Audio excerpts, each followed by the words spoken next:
All right, we're gonna get started here because after this, we all wanna go to lunch. So we don't want to delay that. So my name is Cory Walters. I am the drive coach for FRC 2767 out of First in Michigan. I've been involved in First since around 2002. My older brother joined the team, my parents' mentor, now just some middle school punk that got dragged to all this stuff. So I've seen a lot of FRC, I've seen the Beatties, I've seen all that in the Midwest area. I joined my high school team in 2005 and drove for them from 2006 to 2008. In college, I went and helped start a rookie team, which is a terrible idea to do. But I've been on teams where our budget was $1,000, so I've been on both ends of the spectrum. I have been the rookie team, and I have been where I am now with huge resources, right? Then went to Kalamazoo and joined Strike Force in 2013 and coached for them up until today and foremost. Some accolades up there. We won Worlds a couple times. Last year we won Hopper with some of your New England friends, as long as we finally won our district championship, which took way too long to do. So first thing I'm gonna do is kind of go through our process of like choosing a driver and defining those roles as far as what's going on. So your driver, your primary driver for your machine, they're gonna have tunnel vision on what's going on. They don't care about the clock. They don't care about what's going on with their alliance partners too much. They are just need to be like super dialed into what they got going on. Your operator needs to kind of be quiet and they need to listen to the driver, especially if you're running an operator. And this has changed dramatically since I did this presentation 2 years ago. A lot of teams are getting rid of the operator because there's having one conscious stream of thought to execute stuff is making robots faster. But you have to have the technology on the back end to make that happen. There's a lot more automation that has to take place. But when there is an operator in place for us, they deal with all the internal components. So when you have an elevator or you're trying to move game pieces within inside, that's the operator's job. The driver deals with anything that interfaces with the field. So the driver picks up the game pieces, the driver scores the game pieces. They're not telling the operator to do those things. You want the driver to have that thought because you don't want the driver saying, all right, operator, it's time to shoot the ball. You don't want that. It takes too long. Human player changes year to year. There is stories of teams recruiting basketball players to come in and shoot balls because none of their robotics kids were that good at it. But the task changes year after year. Sometimes they can help look on the field for major things. Maybe there's a game piece against a wall. Maybe you can't see what's going on with the robot. They might help you climb. But this role flexes dramatically year after year, all depending on what the game is going to be. And then there's the coach position. But since there's no kids in the room, this is essentially what the majority of us are in here probably do at some point. They have the big field vision of what's going on. Where are the game pieces? What are my alliance partners doing? What are they missing? And the drive coach needs to have the foresight of what's happening in the match. Are we going to hit the ranking points? Are we not going to hit the ranking points? And at least for on our team, the coach is the shot caller. So they make the call on the field. If we're going to do another game piece, if we're going to go score, the coach makes that decision.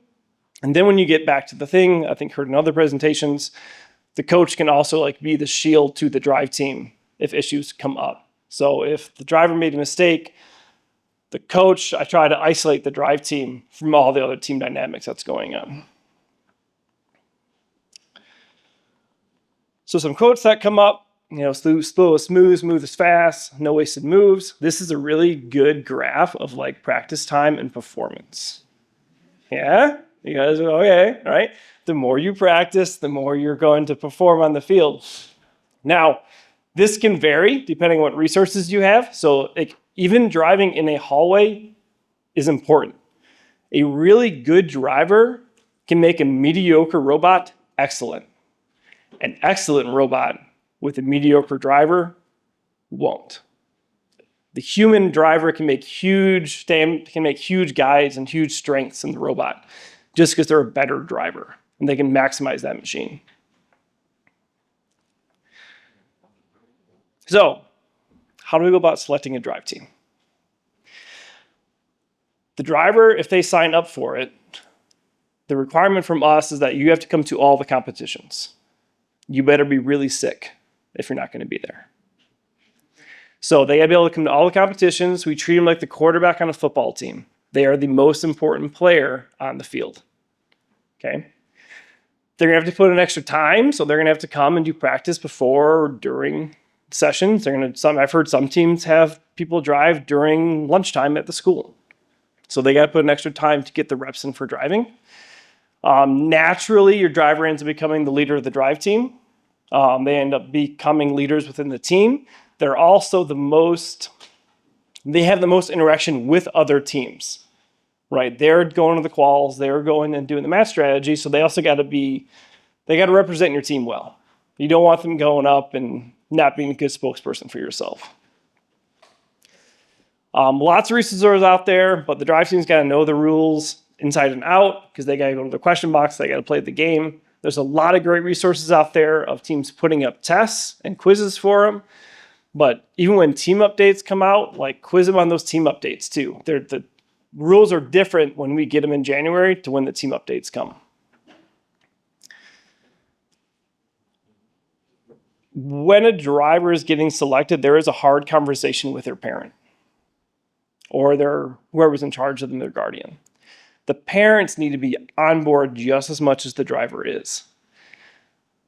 If the parents can't transport them to the events and they can't support the student in the role they're about to play, that unfortunately is going to affect them, right? If they don't have a good mode of transportation, if the parents aren't going to beam them to events on time, that's going to matter. So make sure the parents know what they're signing up for from the student side. You can train a student how to be a good driver, but you can't really change their mindset. I can teach a kid how to drive a robot, but I can't change them mentally as fast. So make sure they can take the criticism and that they're willing to grow in that role. But you can teach some fundamentals and make sure their headspace is in the right spot for that role. And that starts day one when I meet the students. That isn't a test that happens when it's going on. It's the moment they walk in our door, they're essentially being evaluated day one. Even into the pipeline programs that we have coming up through middle school, we're evaluating those kids. Could they be a good driver? Do they have the mindset? They don't know that. They don't think they're being evaluated at that time, but that's where we start at. Okay, so this is a qualification one. We'll go into one later that's more about Saturday afternoon.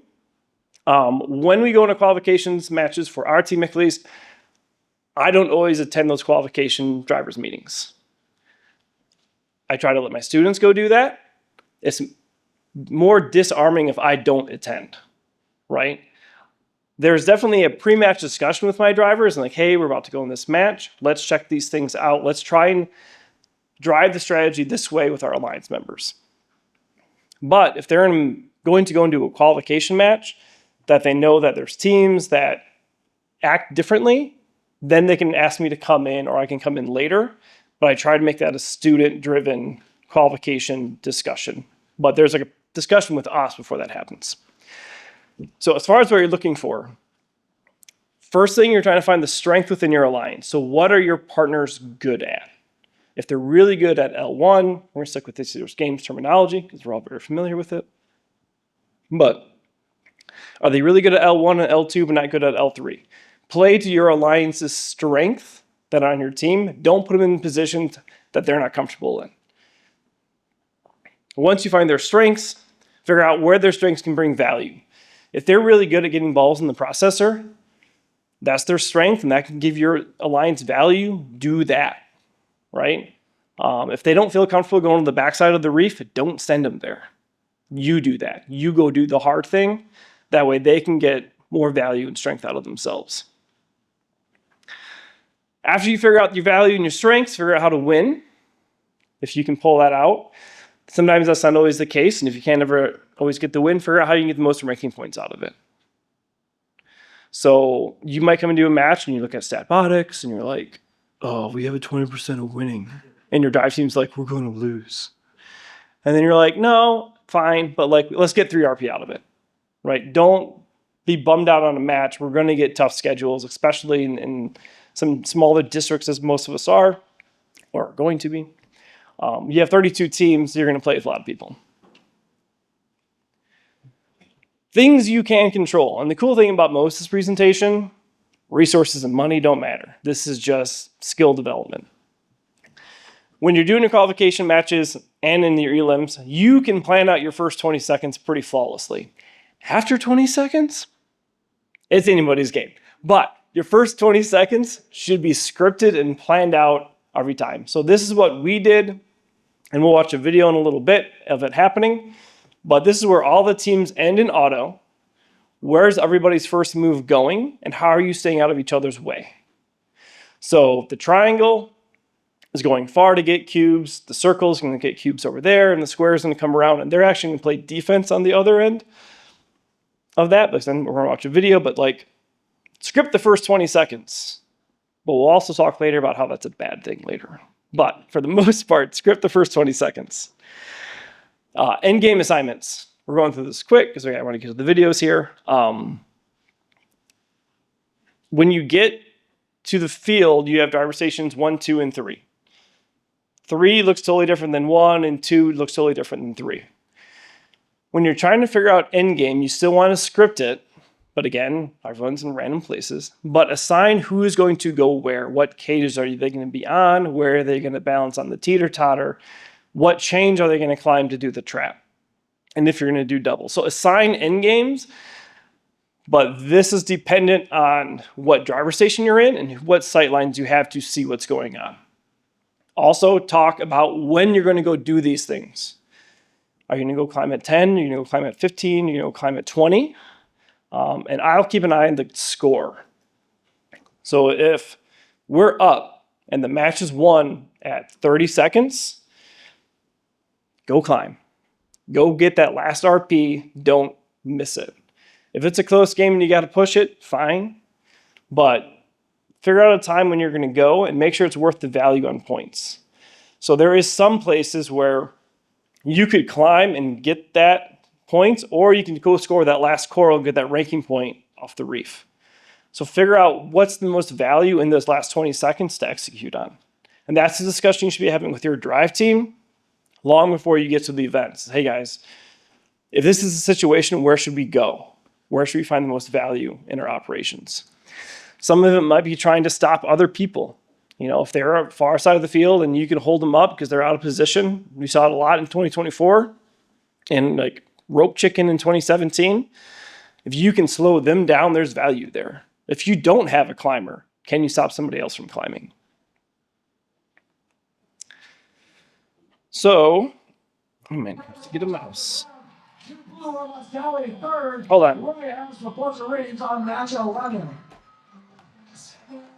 We don't want audio because we don't need to hear them. And this started way too far. Okay. So red, get out of here. We're just gonna look at the red here on the bottom.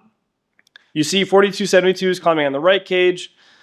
Jack in the Bottom Maton are gonna do their craziness and they're gonna do the last L1s. But again, they don't need to. They're up by 60 points. They could just climb.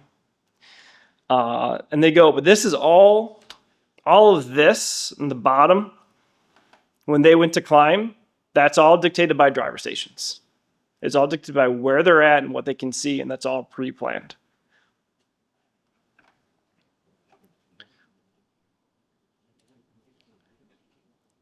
So going into a match, get through all those. Okay. If you have scouting reports, gather that data. Don't get bogged down in it either. There's some information that you are collecting for pick lists that is not important for qualification rounds. So get what you need as a drive coach and your bare minimum for your drive team to do a qualification match. Don't bog them down in tons of information. Take the drive teams, gather them in a quiet spot, talk with them, make sure everyone's on the same page, discuss your teleop, discuss your auto, what they want to get done. When you get into queue, confirm with them what you're going to do because they might have forgotten, or the people they sent to your drive team meeting isn't actually on the drive team because they're changing drivers. That's all fine. But in queue at that point, you're locked in, confirm what you're doing, or at least a minimum, like where the end game is, or hey, are you sure you're running that auto that's trying to drive across the line so we don't miss a ranking point? as much as you can, be ready to change the strategy. You could plan till the end of time on what to do in all situations, but think on your own. If they can't get this part of the reef done, how are you going to adapt? If somebody gets stuck on a ball, what are you going to do? So just be ready to change things. When it's all done, give everybody high fives. Give them all good times. That is the only interaction you're probably going to have with those teams. And if they end up being a captain or a first pick, or they're thinking about picking you, you want that interaction to be positive because that is the most impactful experience that team is going to have with you at that time. So don't leave the field in, disgruntled manner with other people. Make sure everyone's got a clean slate with what's going on. Reflect and move on. We'll go later into about how we do video review, but don't let your drive team dread that last match too long because you need to go on to the next one.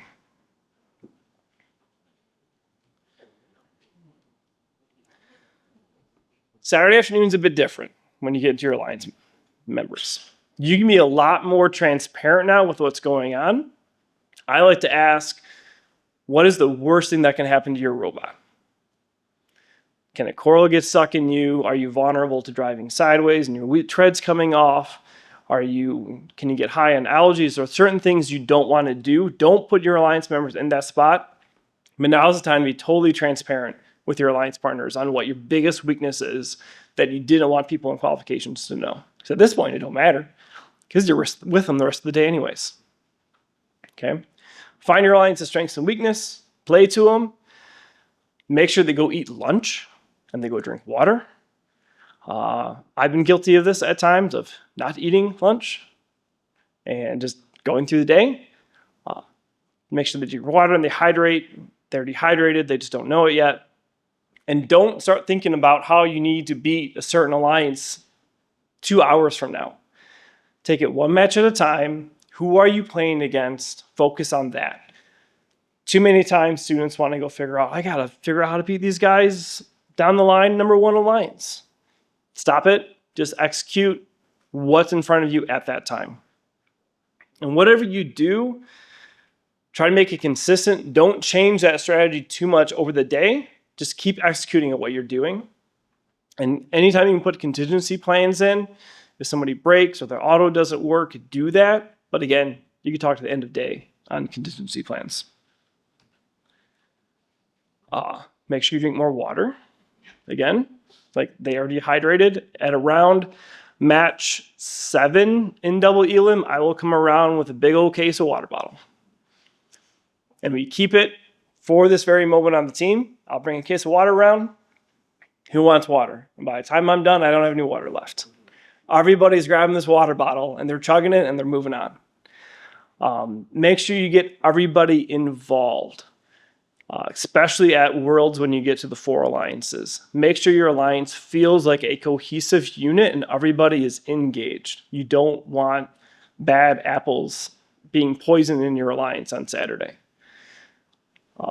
Make sure everyone's there. Check in your teammates. I think Aaron Lagerbots, I just saw this at Worlds recently. I think even they shot back at me on I constantly went over and it's like, is everything okay? Lagerbots, you good? Nishoba, you good? Just between matches, is anything on fire in your robot? Do I need to bring parts of my build team, of my pit people to come help you? Check on your team members throughout that time because they might be working in the pit and they might have too much pride to ask for help. So check on them and see what's going on. And then offer more water. So we all like to watch videos. I'm going to go through some terms that kind of come up. We're going to go through zone offenses, what that looks like, choke points, cycle routes, finding weaknesses. There's a whole new passing thing that came about last year, kind of came about in 2012 when the balls were happening with bomb squad and whatnot. And then short cycling, which was massive this year. So zone offense, you kind of saw it earlier. You take the field. It's a common term used in basketball and other sports, but zone out the field so there's less crossing going on.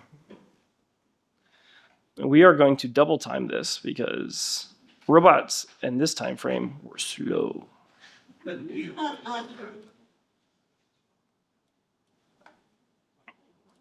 Okay, so everyone's doing their auto thing. We were on the red alliance. This is the only video strike for us. Everything else is everybody else. Rush goes far. We stay home. And a robot on the bottom is playing defense. They're just trying to contain our resources. Rush always works far. I work the near side. And the third guy, he's either moving cubes or he's trying to slow the other guys down on the scale because you want that scale in your favor. But this is a zone offense. Rush is far. I'm home. And the defender is just causing as much havoc as they can to slow it down. This is nearly a mimic copy of what Robo Wranglers and Poofs ran in 2018. Yeah, Javian, yep. I had the luxury of being in a hospital while you guys were in Houston. We would have smoked you.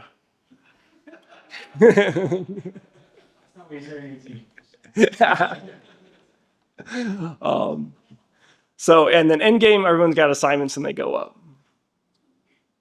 Right? So that is a typical zone offense. You zone out the field. You don't want to cross pass to make things go slower.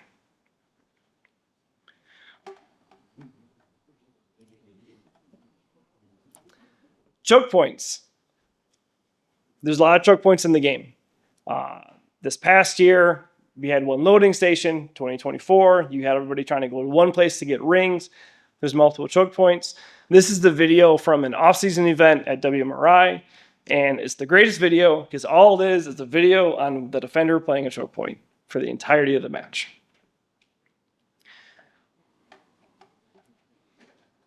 Again, it's 2017. Robots are slow and there's no swerve drive and it's boring.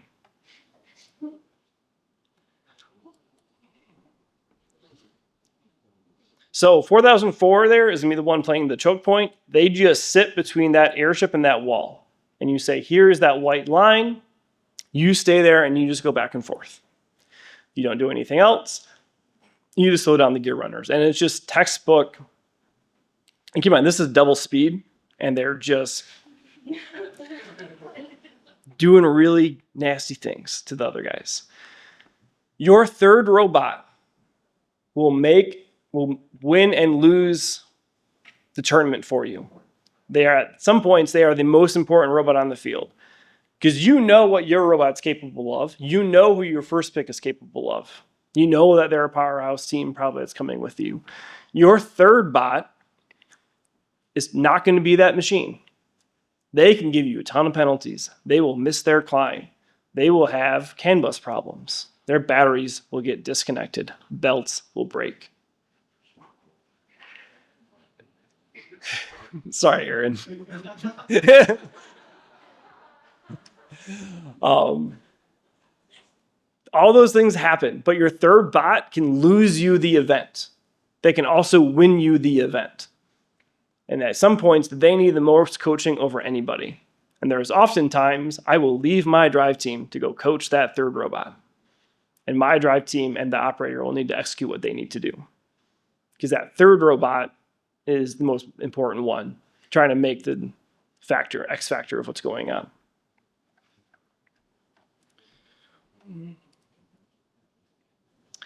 Cycle routes.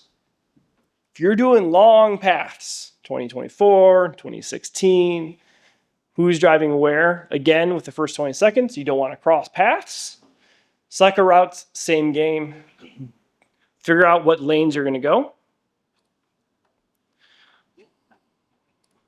Again, no swerve drives yet. Everyone's tanky and slow. So this is, we're looking at the Red Alliance. So this is BeachBots, Roboteers, and Cleveland's team. 120 will always be going through the low bar on the top. That's all they did all day for them is just top side low bar runs. Roboteers would shoot long range and 330 would come up and shoot close. Any rebounds was on 330 to pick up. So you want to make sure whoever your best shooter is, that they're the designated rebounder. Don't let the guy that takes 5 shots and misses 4 of them be the rebound guy, because they're just going to miss more.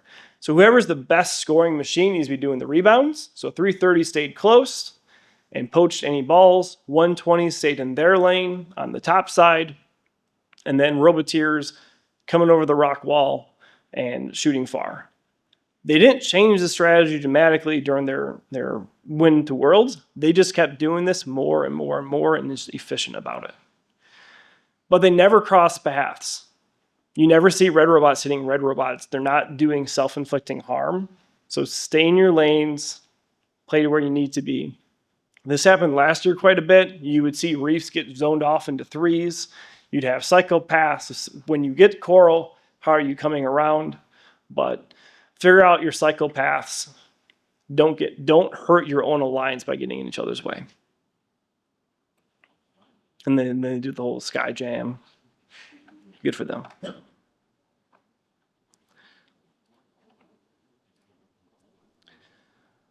Okay, this one's a little bit more dated, and it's going to be a little more pixely, because 2010 was old. So everybody knows 469's game-breaking robot where they catch soccer balls and they rescore them, right? So a ball would come in, they'd catch it, and they'd rescore it. We talked about how you want to schedule your first 20 seconds, but right now we're trying to find weaknesses inside the machines, and this can be a variety of things. This used to be drivetrain selection if you had, Omni wheels and mecanums, especially when we were running Swerve Drive and all of you weren't. That was fun. What motors are they using? Are they using sims? Are they using brushless? Do they have a height problem and a shot location? We've been bit by that, where our shot location was really low and it can be blocked. So can you capitalize on top of that? Do they have a good grip on the game piece? I think Al's been talking about it a few times this weekend, where if you hit a team hard enough, they will drop a game piece. So how good is the grip? And then habitual movements. First 20 seconds are scripted. That's great, but that can also be a weakness because the other alliance knows what you're going to do at that time. So just be ready in case they try to intervene in those first 20 seconds because they're going to read you like a book. So in this video, since it happens in auto here. Oh, no, go back. Why did we go? I know. Hold on, we'll get back to it. Yes. Okay. Pause. So those who aren't familiar with the game, 469 is the red robot in the center. In auto, they are going to shoot their 2 soccer balls to the far side of the field and then park underneath where the ball would come down and redirect the ball. And at that point, you've lost. You've lost at that point, if that happens. I was down at Worlds this year with 141. 141 is the blue robot in the center. And we had to play against 469. And we didn't have much business winning this match. We had a programmer who made this auton on the fly before we had all WPI swerve drives. But we're going to shoot our ball and we're going to park our robot right where they want to go. That's a habitual movement. You know what they're doing in auto and how are you going to stop them?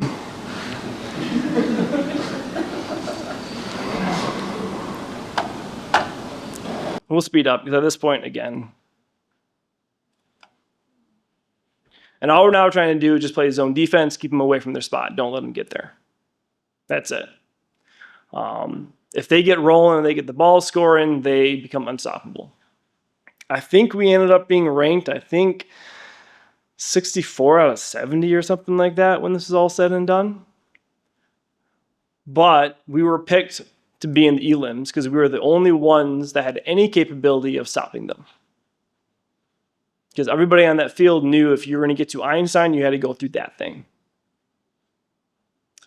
They still beat us in the semis, though. Symbotics came and set a really good pick and let 469 to get in their spot. But it was habitual movement on my part, right? Because I showed it, and now they know what we're doing, and they countered. So people are happy.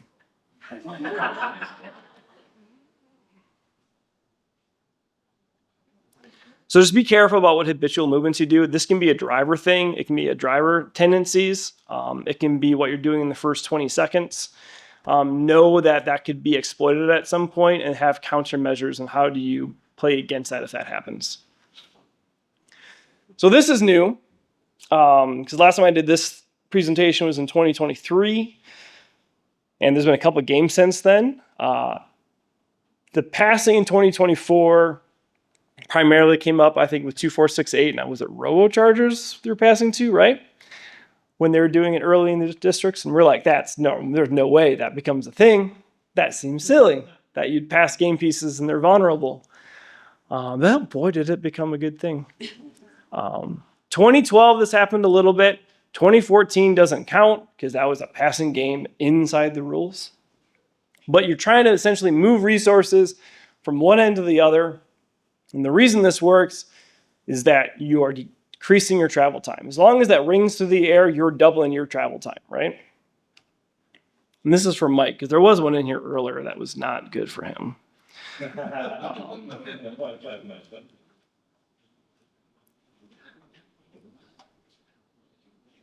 So, Swerve Drive robots, now everyone's going really fast. It's really cool. Archimedes this year putting up massive scores. Double passers going to Citrus. They had Barker and 4206 passing to them. And Blue was so good at it, like they were stacking notes on top of notes as far as where their landing spot was in the corner. This is game dependent. You obviously can't pass in this game. It'd be silly to like give Coral handoff, right? But depending on the game, this can become important. It can give you huge high scores. You're moving your resources faster than you would have if you were just raw driving from down the field. It's hard to practice. So how do you do this at home? How do you know if this works? You have to go to more events to execute this or be able to bring in more teams to a facility to practice this. You can practice one side of it and you could just shoot rings all day, but then no one's receiving. So more matches, the better, and you're just refining it. Ultimately, at the end of the day, as we know, this was not the winning strategy that came out of it. This is very much a rock, paper, scissors game. Congratulations, 3, 2, 1. But that was massive, the passing, and that was never really done in FRC before. That is the first year that this became a new thing for everybody.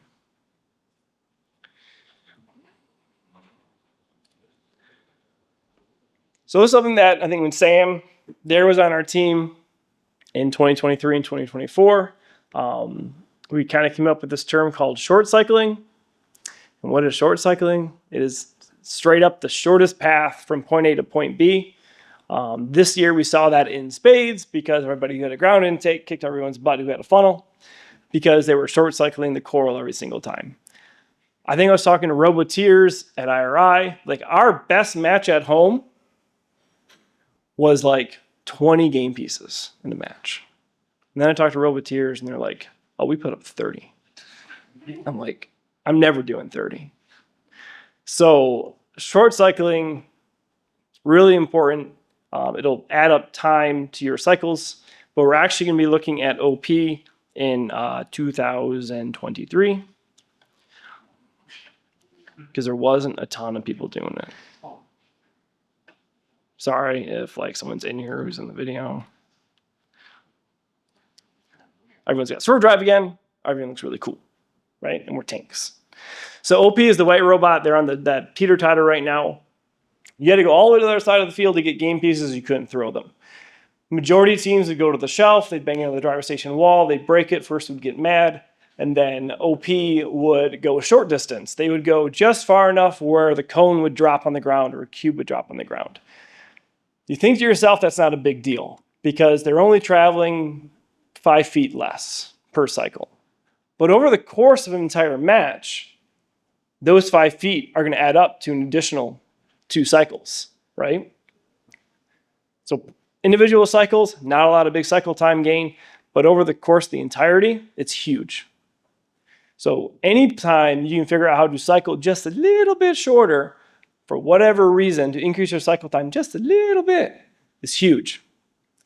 So find places in your architecture and in your driver's meeting and in your practices at home, how can you become a little bit faster, because you might be able to get another cycle out of it. And OP just architected it this way, as we know. They're pretty good. And we saw a ton of short cycling this year. And over the course of the match, they're going to get more cycles on you, and that's really all it took in this year's game when super cycling or supercharging came in. And just that little bit is what helps. What I also love is the end game here. If we can get to it. So OP does their last game piece here. OP is up like 80 points. And they're not going to do the double bridge climb. And if you notice when they went to climb, I think they went to climb at like 15 seconds. The red team goes on the teeter-totter. Way early, but again, like the match is locked and they want to secure that last ranking point. Don't put that to chance. Don't push it when you don't need to.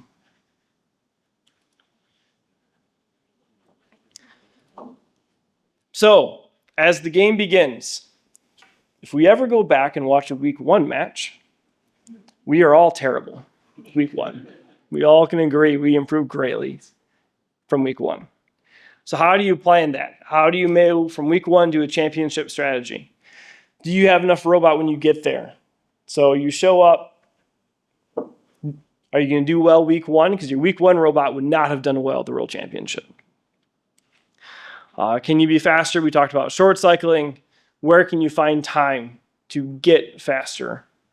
Be very nitpicky on what's going on. I'll go into film review on the next slide on how we go about finding that time. Some of it is mechanical with the Open Alliance coming out.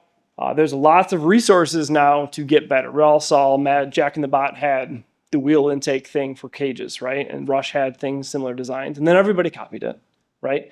So figure out what your mechanical team can do, because the mechanical team isn't that busy once the robot's done. So figure out how you can make refinements, and figure out when your robot's going to peak.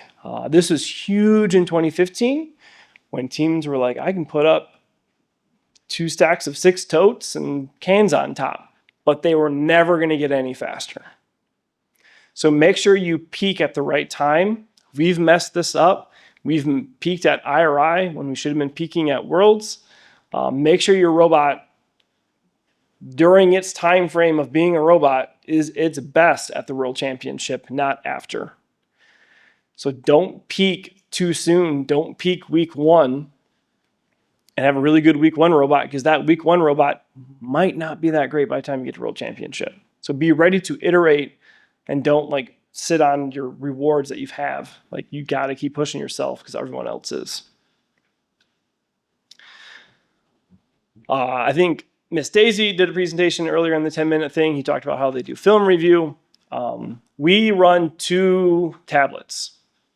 One tablet is in the stands, and it films the entirety of the field and just the entirety of what's going on. The second tablet is field side, and that is solely focused on your robot. Once that match is done, those 2 students get together, they airdrop that video, so now the video is on 2 tablets. And you're asking, why does that matter? It's because the programmers and the pit people want to see the video. So they need to watch the video just like your drive team needs to watch it, because they're trying to figure out what's going on.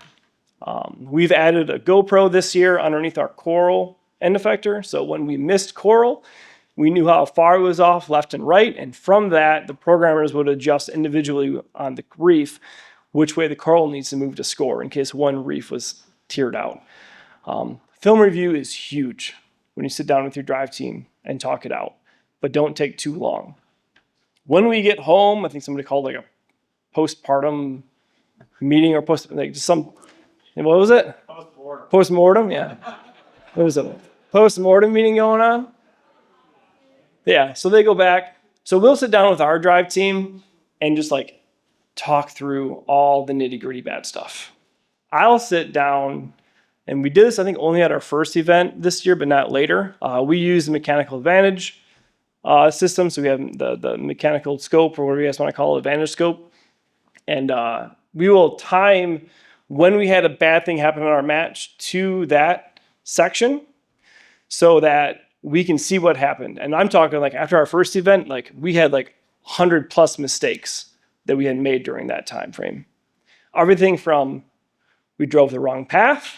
We scored the wrong choral. We double scored. We didn't hit our climb. Programmers messed up. Build team messed up. So label what went wrong in a spreadsheet and then label who's responsible for it.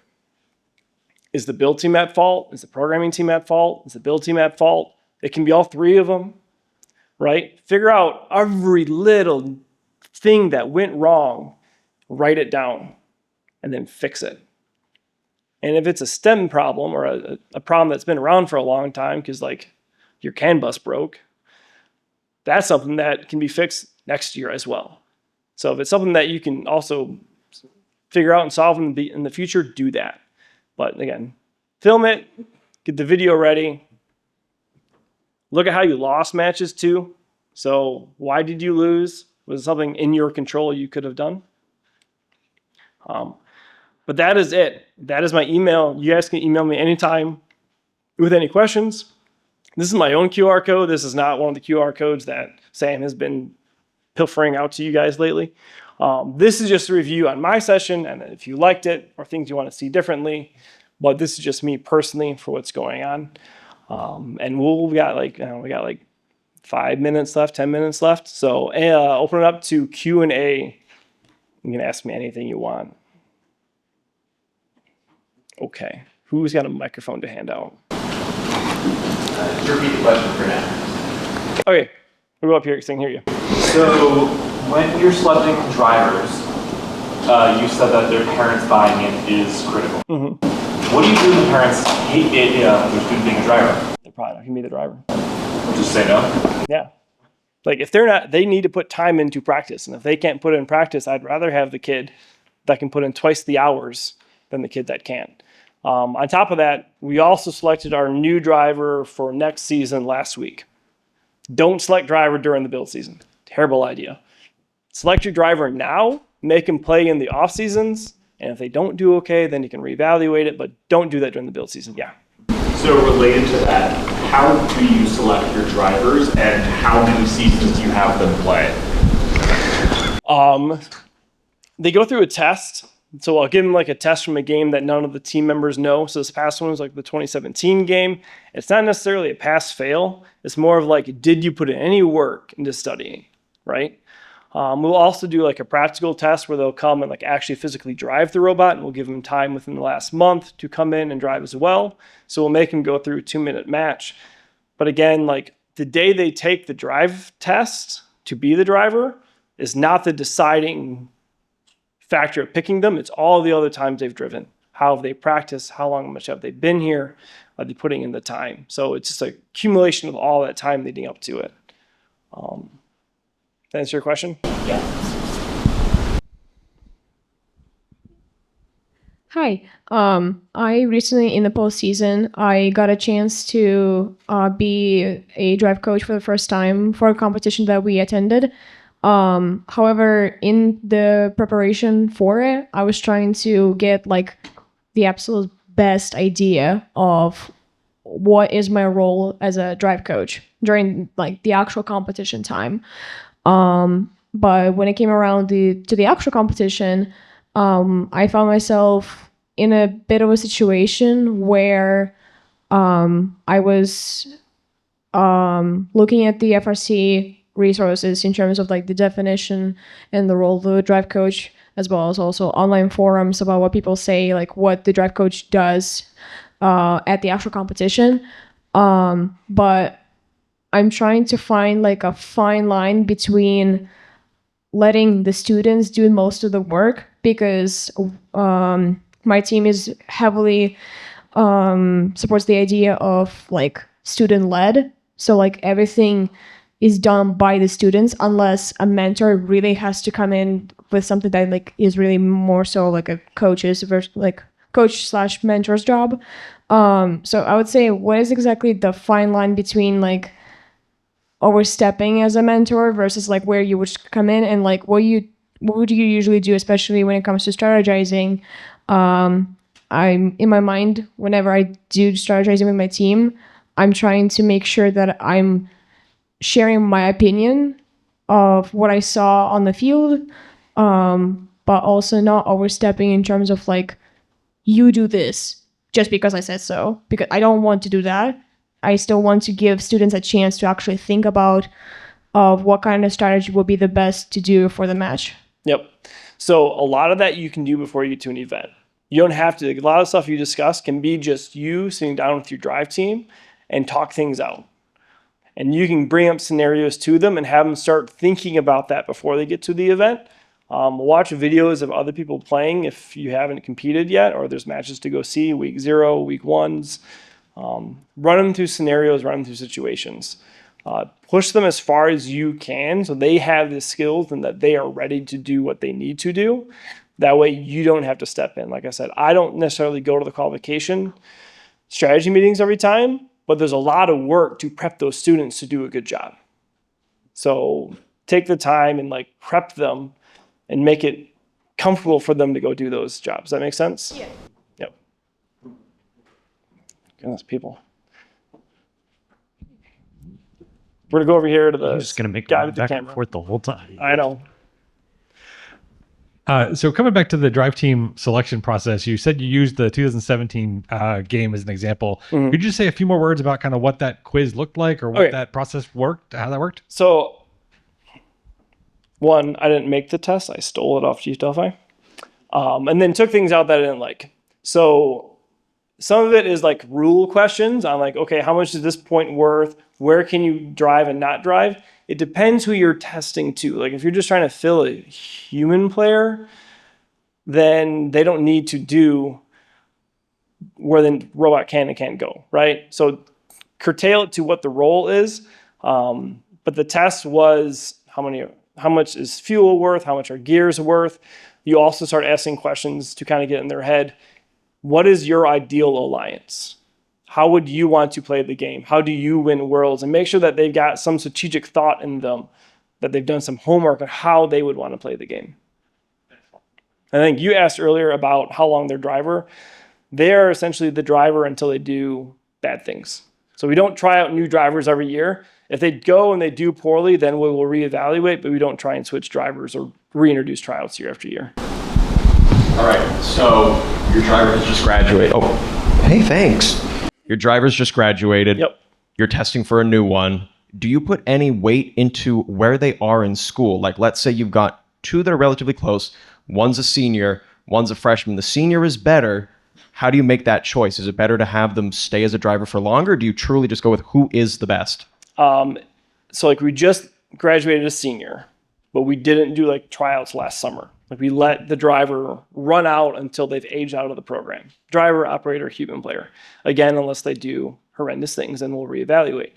When we did driver tryouts 2 weeks ago, last week, the person that won it deserved it.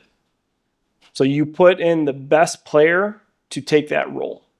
And if it's a freshman, if it's a senior, like you got to make next season the best season. Unless you want to do a down season because you want to train somebody up, but you put in the best person that's on your team. Do you have a second, like a do you have like most of the sports teams, they have like the varsity JV or first string, second string, like always a backup there that's ready at any point in time? Nope, that's a terrifying problem we have because we don't. Yeah, it's hard to share reps away from your primary driver to give somebody else drive time who may never touch the field. What would be your advice on presenting some of these strategies to students for a team that doesn't have a mentor as the drive coach? Yep. Bring this presentation to them. Show them these examples of what a zone offense is and what the defenses are. Show them film of old stuff. Yeah, so I just had a question. Strikeforce obviously played defense this year as part of your strategy. And I think a lot of teams here kind of get put into that role at times. So where along your season did you make that a priority? And then how do you practice it? Once Citrus was kicking our butt at Coral. The moment we couldn't out-Coral these guys with ground intakes, we knew we were in trouble. We had to make two decisions. I think Dave talked about this at one time as well when they made their chance or their architect change going to Worlds. We either needed to put time into building a ground intake or we needed to pivot and change our strategy. So the moment we were just another middle-of-the-road Coral robot, and we looked like everybody else, that's when we changed. So going into states for DCMP was when we decided we want to go takeology, because you knew you were going to get a really good coral robot on the backside. When it comes to overall like drive team chemistry, I mean obviously that's something that you can't really teach, but is that something that you, when you have your operator, you know, you have everyone there, you know, how important is that? Does that become an issue? Is that something where you see like they're just personality clashes that just don't work? Or There is, I mean, there's going to be personality clashes, but you don't dictate who's driver or operator over that. They just kind of got to learn how to be adults and deal with each other. You know, that's part of what's going on. You try and let them know that they can come to you over anything. Hey, so-and-so didn't do this. I don't like that. And then you just try and snuff that out. And you need to open up communication with them, because as we know, we get in the adult world and you're going to find people you don't like, but you still got to work with them, do the same time as you would as drivers. At competition, how involved is your drive team in pit and robot maintenance and that kind of stuff, or do you try to keep that separate? Is the robot on fire or not? I don't know. Is it? It hasn't been lately. If we're in elims, because you're only allowed to have 3 pit people, the drive team needs to be somewhat competent to come help if things go bad, right? So if the robot's normal tasks between matches, fine. But if the robot has a catastrophic arm breaking failure, like we did at IRI, then and they don't have access to get back to the pit, then the drive team's got to come and help. So they need to be ready, but they shouldn't be the primary. They need to be like triage nurses.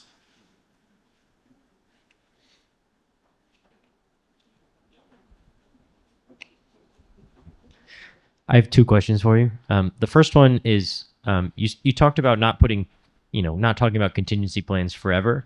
How much effort is a good amount of effort to put into contingency plans, especially when you're trying to make a really long run at the World Championship? Sure. And the second question, sorry, is when you do film reviews, are there ever situations where you will drop them and time doesn't allow for that between matches? Yeah, so like during playoffs, it's really hard to, because you don't got a lot of time to do it, or if it's a fast turn match turnaround. If the match was like great, we're probably not going to review it because we know it went well. If something went wrong, you might just go into just a certain section of it and be like, why did we miss the climb? So depends on your break and if you can do it or not. If you can't, you just got to move on and get ready for the next match. And that's why we do everything post much deeper. And then your first question was contingency plans. I spend a lot of time not sleeping before I go to sleep thinking about contingency plans. If I'm with so-and-so and they don't do this and they don't do that, what am I going to do? You talk it with your drive team personally within your team. Hey, if this guy breaks. I think we were at IRI and Super Duper broke and immediately swapped, right? That just has to be in your head as a drive coach on running simulations as much as you can in your head to be ready to react to whatever happens.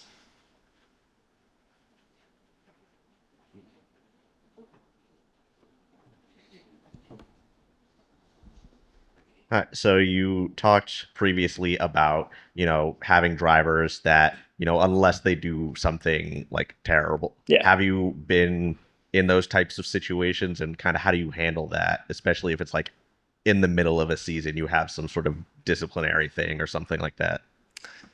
We have not. We have not been in a situation where during the season we're trying to swap somebody, because at that point they still have the most reps with the robot. We've had human players that left to go to prom at times and you bring in somebody else, but you can teach a human pretty quick because they're malleable compared to the robots. But we've never had that situation that I can speak of.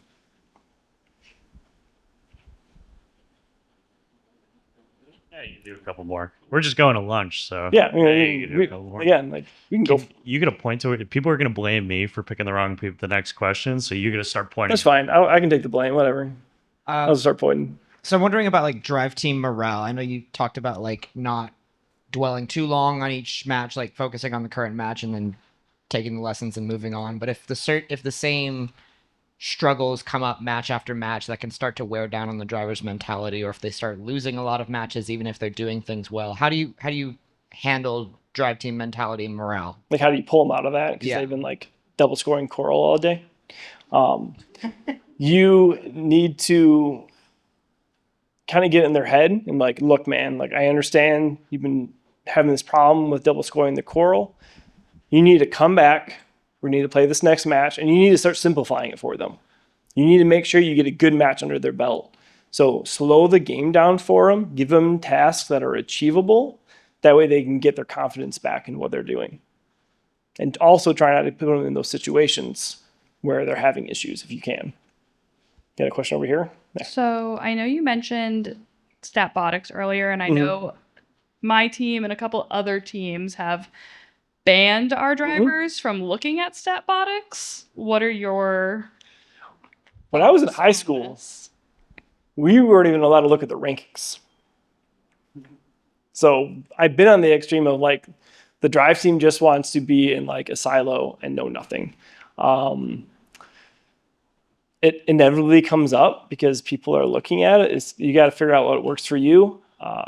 I'll look at Statbotics just to figure out, do I need to try harder in a certain qualification match? Because it's going to be more of a struggle. It just kind of gives you a quick gut check of like what's about to come up.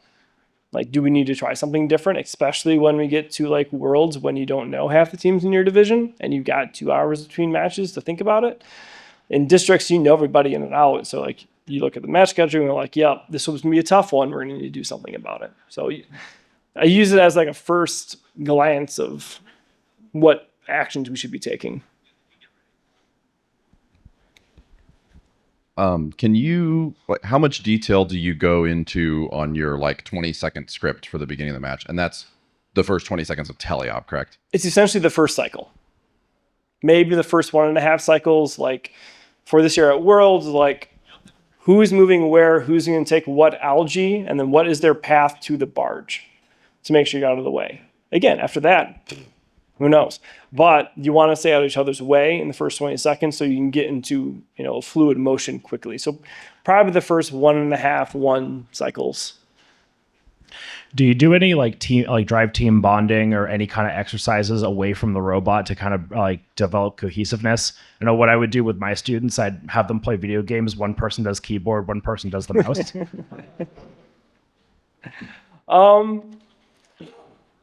No, we don't really like sit down and do like a cohesive like unit grow. Like I'll make them go wash the drive team water bottle every once in a while before events.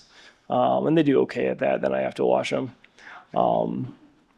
But I think the cohesiveness is just going to come from reps with the robot, right? And so like you can artificially change it by making them go play games or do keyboard mouse stuff, make them play goofy games to try and bond. But like they're going to bond naturally because you're already doing practice reps with the robot. So why not kill 2 birds, 1 stone, get reps and build camaraderie? Yeah.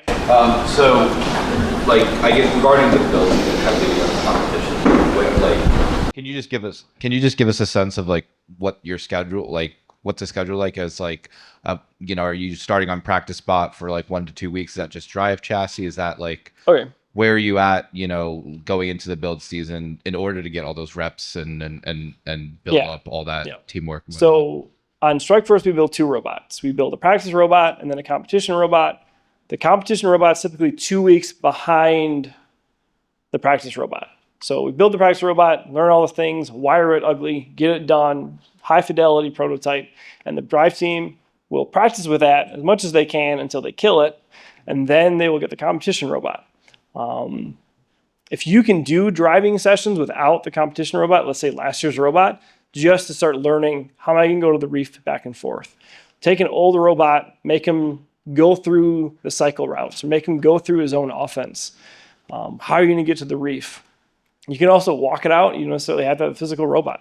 This year's game was really nice because you could like walk through the game with them. It's like, here's the coral. Where are you putting it? Where are you going next? And they can physically walk and play the game before the robot is available. All right, Cory, I think that's it for time. Thank you so much for the wonderful presentation. Yep. All right, so next we have the barbecue. For those that were here last year, it's in the same place. For those that are new, it's right downstairs, out back. So please join us, and thank you again, Cory. That was wonderful.